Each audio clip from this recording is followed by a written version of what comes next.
A Primeira Guerra Mundial, travada entre 1914 e 1918, foi um dos conflitos mais devastadores e transformadores da história moderna.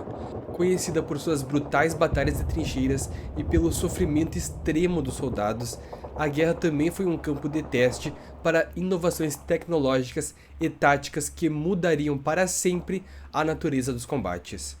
Com a introdução de novas armas e táticas, a guerra se tornou uma carnificina industrializada, marcada pela brutalidade e pelo uso de tecnologias até então inimagináveis no campo de batalha. A Primeira Grande Guerra não envolveu apenas os países da Europa, mas também atraiu nações de todos os cantos do globo, tornando-se um verdadeiro conflito global.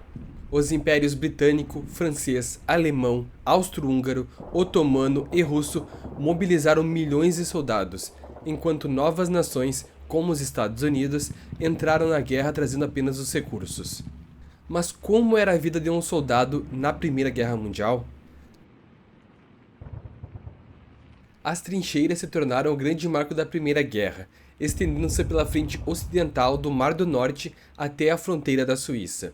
Elas possuíam em torno de 1,80 m a 2,40 m de profundidade e eram largas o suficiente para acomodar dois homens caminhando lado a lado.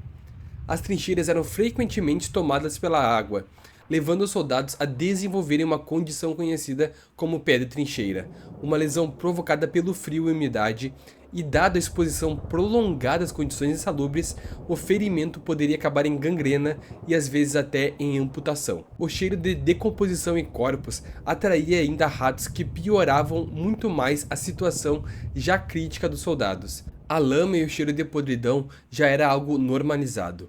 Além das condições físicas adversas, o impacto psicológico da guerra era muito profundo. O constante bombardeio aéreo e terrestre, alinhado aos gritos e perigo constante de ser queimado ou envenenado, gerou inúmeros casos de estresse pós-traumático. Muitos soldados acabaram nunca se recuperando da guerra, outros levaram consigo marcas que não os deixaram esquecer.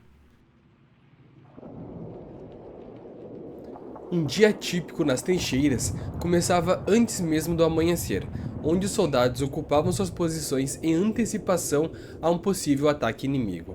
Em seguida, havia o rodízio para inspeções, onde os soldados revezavam para se alimentar. A alimentação era um desafio constante. As rações consistiam em alimentos enlatados, com raras oportunidades para refeições quentes no fronte de batalha. A dieta consistia no básico para a sobrevivência, sem regalias. Enquanto uns cuidavam da guarda da trincheira, outros reparavam os estragos causados pelo combate ou pelo tempo na estrutura. A limpeza era feita assim que possível, carregando os corpos que ficaram pelo caminho para um terreno longe, em uma tentativa de conter o avanço dos ratos e de doenças associadas. A noite trazia outros desafios. Sob a escuridão, os soldados realizavam patrulhas, ataques e missões de reconhecimento. Nesse momento também era utilizado o reabastecimento das tropas e reforço de pelotões, movendo homens e materiais para as linhas de frente do combate.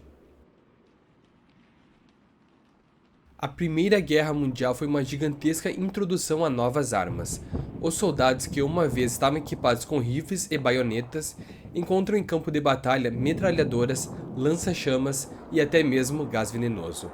A metralhadora Maxim, inventada por Hiram Maxim em 1884, já havia sido utilizada em expedições britânicas no continente africano, mas foi durante a Primeira Guerra que ela foi empregada em larga escala pelos exércitos. Esta arma automática revolucionou o combate, permitindo uma cadência de tiro extremamente alta que dizimava ondas de infantaria inimiga. O lança-chamas foi introduzido um pouco mais tarde, em 1916, quando os alemães começaram a usá-lo para desalojar os franceses de suas trincheiras em Verdun.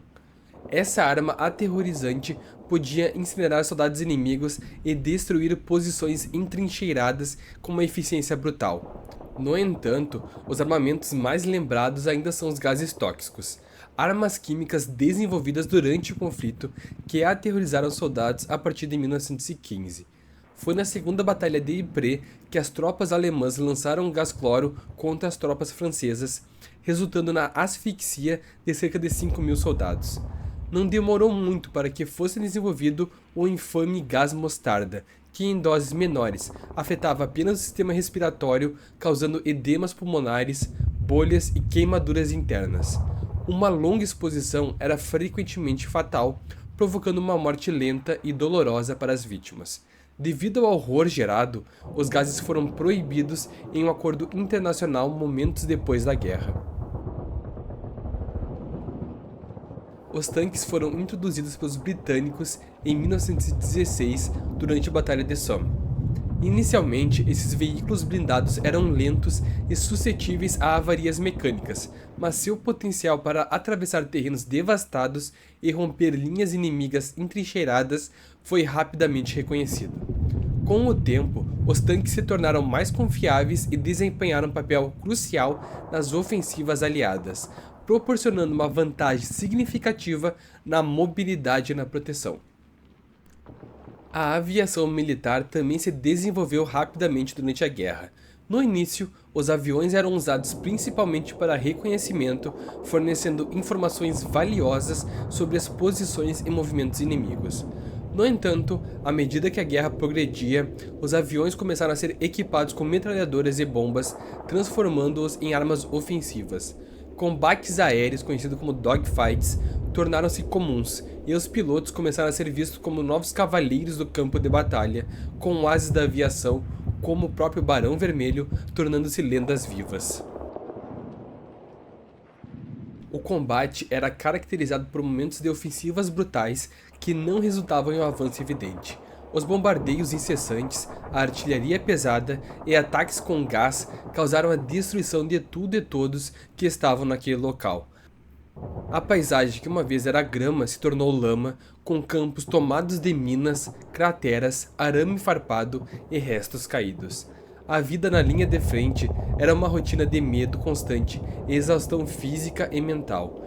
Pessoas passando dias, semanas e até mesmo meses naquele lugar, enfrentando a falta de alimentos e doenças graves. O impacto psicológico foi imenso, e a compreensão em relação a isso na época era muito limitada. Os soldados que voltavam com estresse pós-traumático eram muitas vezes estigmatizados ou até mesmo punidos por sua incapacidade de lidar com a situação. Em suma, a vida do soldado na Primeira Guerra Mundial foi uma experiência de sobrevivência em meio a um cenário de horror e inovação tecnológica. A guerra não só mudou a face do combate, mas também deixou cicatrizes profundas na humanidade, tanto física quanto psicológicas.